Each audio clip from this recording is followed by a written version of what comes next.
नेता श्रीमती सोनिया गांधी, आदरणीय राहुल गांधी जी, प्रियंका गांधी जी और हमारे राष्ट्रीय अध्यक्ष माननीय खड़गे साहब ने पूरे विचार के साथ इस देश में 22 करोड़ आदिवासी है। 22 करोड़ आदिवासी में से झाबुआ जिले को महत्व दिया और नौजवान डॉक्टर विक्रांत भूरिया को राष्ट्रीय आदिवासी कांग्रेस का अध्यक्ष बनाया। तो इस अवसर पर मैं उनका आभार व्यक्त करता हूँ।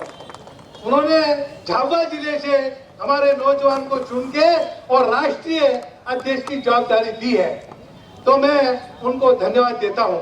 साथियों, आज हमारे सब दूर दूर से हमारे सब भाई आए, उनको भी धन्यवाद देता हूँ कि आप सब अपना काम छोड़ के आज आप यहाँ पर जो एक गौरव, राष्ट्रीय गौरव दिवस के रूप में हम लोग आज यहाँ पर मना रहे हैं। और डॉक्टर विक्रांत भूरिया आज दिल्ली से सीधा यहाँ पर झाबुआ आए, आने के बाद रैली के साथ देवगिरी से आज बस स्टैंड झाबुआ आए और सभी लोग आए। तो इसलिए हम लोग सब आज अपने सबको अपने आप पे बहुत ही धन्य मानते हैं। साथियों, आज अपनी जो इतनी बड़ी लड़ाई अब लड़ने के लिए, क्योंकि 22 करोड़ आदिवासियों की लड़ाई और हमारे गैर आदिवासी भाइयों की लड़ाई लड़ने के लिए डॉक्टर विक्रांत भूरिया को सोनिया गांधी, राहुल गांधी और खड़गे साहब, प्रियंका गांधी जी ने जवाबदारी दी है। तो इस जवाबदारी को बेखूबी से, भली भांति से डॉक्टर विक्रांत भूरिया यहाँ पर पूरी तरह से व्यक्ति प्रतिनिधित्व करेंगे। चाहे बंगाल की बात हो, चाहे उड़ीसा की बात हो, चाहे गुजरात की बात हो, चाहे असम की, मेघालय, त्रिपुरा और चाहे जितने भी राज्य हैं, उन राज्यों में जो भी तकलीफ आएगी आदिवासी भाइयों को और गैर आदिवासी भाइयों की, उसकी लड़ाई डॉक्टर विक्रांत भूरिया लड़ेगा। और जो जो हमारे गरीबों की योजनाएं हैं, जो केंद्र में, जो राज्यों में अटका रखी है, क्योंकि कांग्रेस के समय में जो योजनाएं चलती थी गांव में, उसमें सभी आदिवासी भाइयों को, गैर आदिवासी भाइयों को उसका फायदा मिलता था।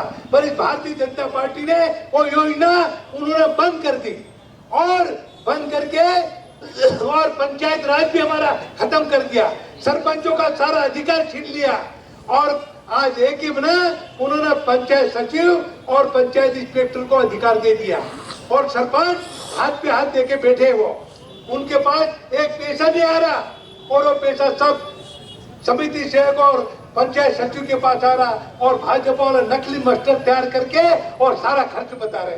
तो कैसे हमारा देश आगे बढ़ेगा, कैसे हमारा झाबुआ जिले के आदिवासियों का विकास होगा, कैसे हमारे नौजवान आज 4-5 लाख हमारे मध्य प्रदेश के और 50 लाख के आसपास हमारे देश में नौजवान आज बेरोजगार बैठे हैं।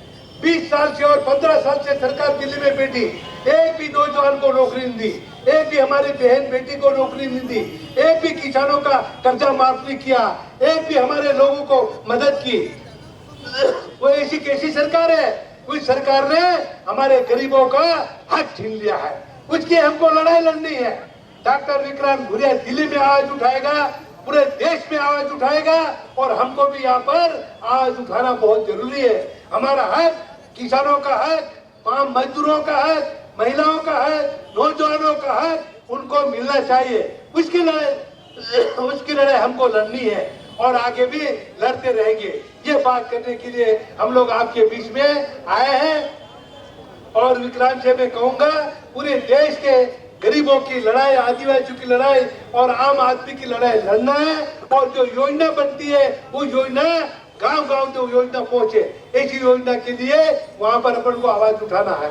जहाँ आम आदमी को उसका फायदा मिलना चाहिए, गरीब आदमी का भविष्य अंधकार में उसको उजागर करना है।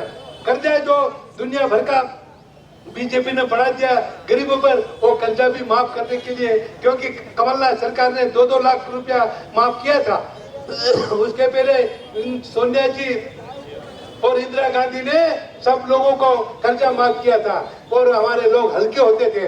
आज वो कर्जा इतना बढ़ा दिया भारतीय जनता पार्टी ने कि आम आदमी आज बड़ा सांस नहीं ले पा रहा। गांव छोड़ छोड़ के गुजरात जा रहे हैं, महाराष्ट्र जा रहे हैं और वसूली करने के लिए बैंक वाले और सोसाइटी वाले और दूसरे लोग घूम रहे हैं, वो कहाँ गए? तो ये हालत आज कर दी है सरकार ने। तो इसलिए हमको सरकार से भी लड़ाई लड़ना है और जो गरीबों आदिवासियों के ऊपर अत्याचार करने वाले लोगों के खिलाफ भी हमें लड़ाई लड़ना पड़ेगी। तब जाके हमारा हक मिलेगा, तब जाके हमारे बच्चों का भविष्य सुधरेगा, तब जाके किसानों का तकदीर बदलेगी। नहीं तो ये बात होने वाली नहीं है। इसलिए आज आप काफी तादाद में आए, आपको बहुत बहुत धन्यवाद, आभार व्यक्त करता हूँ। जय हिंद।